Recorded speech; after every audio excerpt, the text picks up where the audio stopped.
বিসমিল্লাহির রহমানির রহিম।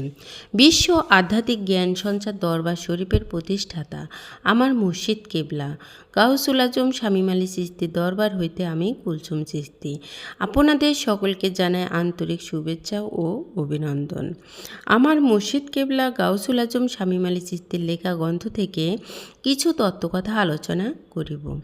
আশা করি আপনারা সবাই আমার আলোচনাটি মনোযোগ ও ধৈর্য সহকারে শুরু থেকে শেষ পর্যন্ত সম্পূর্ণ আলোচনাটি শুনিবেন। আমি আজকে আপনাদের মাঝে যে আলোচনাটি নিয়ে হাজির হলাম সে আলোচনাটি হলো মুর্শিদ প্রেমে পার হইয়া যাব, প্রেমে পূর্ণতা না আসিলে কি করিব, তাহার পাশাপাশি দেহের 6 রিপু সাধনাও করিতে হবে। এই নিয়ে কিছু তত্ত্ব আলোচনা করিব। মানুষ মনে মনে ভাবে একদিন আল্লাহর ইবাদত ঠিক মতোই ধরিব, এখন একটু একটু ইবাদত আর কি করব। এইভাবে যার ভাবতে ভাবতে থাকে তাদের অবস্থায় একদিন খুব বিপজ্জনক হইতে থাকে এবং দুনিয়াবি আরও জর্জরিত হইতে থাকে। সমাজে আত্মীয় স্বজনে ও সম্পদের মধ্যে আস্তে আস্তে ডুবতে থাকে। আর জগতে থাকে দিন দিন 6 রিপুর শক্তি, যেমন কাম, ক্রোধ, লোভ, মোহ, মায়া, মাৎসর্য। আল্লাহর ইবাদত বা প্রেম সাধনা করব বলেই যাচ্ছি, কিন্তু করা হচ্ছে না। তাই কোনো ব্যক্তি বলে থাকে যে শয়তান মানুষকে ধোঁকা দেয়।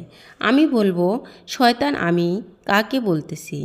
যাকে শয়তান বলতেছি ভালো করে বোঝা গেল শয়তান যাহাকে ভাবিয়া বলতেছি, দেখা গেল আমি তুমি নিজেই একটা মানুষ শয়তান হয়ে আছি, শুধু শুধু শয়তানের দোষ দিয়া বেড়ায়, যা আমি তুমি নিজেই হইয়া আছি ভবে। নিজের মধ্যে আমি তুমি শয়তান লালিত পালিত করতেছি। তাই বলি, নিজের শয়তান থেকে আমরা নিজেরা কিভাবে এবং কোন কোন কৌশলে বা কোন কোন সাধনে বাঁচতে পারি। সাধনাগুলোর নাম হলো চিক সাধনা, ধ্যান সাধনা, রেচক সাধনা, পূরক সাধনা, কুম্ভক সাধনা, চন্দ্র সূর্য সাধনা। এই সাধনাগুলি নিজের ইচ্ছায় করিলে হবে না, এক কামেল আউলিয়া পীরের কাছে যায়া জানতে হবে এবং তাহার নির্দেশনা মতো চলতে হবে। কেননা সেই সাধনাগুলি করার অনেক নিয়ম এবং কায়দা কানুন রয়েছে। আর ওই সাধনার সাথে থাকতে হবে মুর্শিদের প্রতি পূর্ণ প্রেম, এবং পূর্ণ প্রেম যার আসিয়া যায় মুর্শিদের প্রতি, তখনই নিজের দেহ আত্মা মাঝে যে শয়তান আছে তাহা আস্তে আস্তে দুর্বল হইয়া আমার তোমার মাঝে পরম আত্মা জাগ্রত হইয়া যাবে। আর তখনই দেখা যাবে আমার শয়তান আমার কাছে আত্মসমর্পণ করেছে, নিজ নয়নে দেখতে পারবো।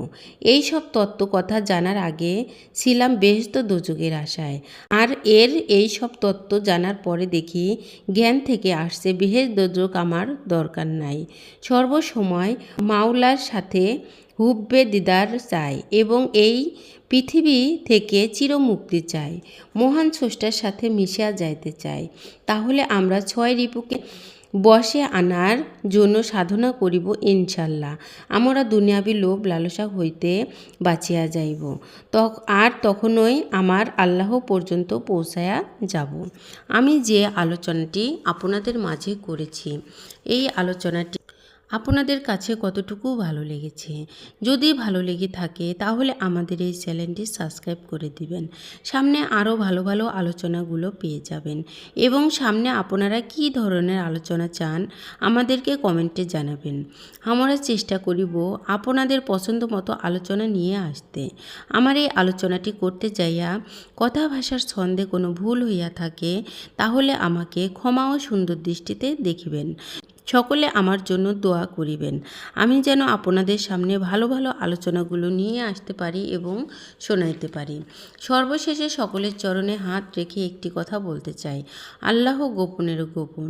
সেই গোপনকে পাইতে হলে একজন কামেল মুর্শিদের কাছে যাইয়া বায়াত গ্রহণ করে সেই গোপন ইবাদত সাধনার মাধ্যমে আল্লাহকে লাভ করিতে হবে। সকলে ভালো থাকবেন, সুস্থ থাকবেন। আল্লাহ হাফেজ।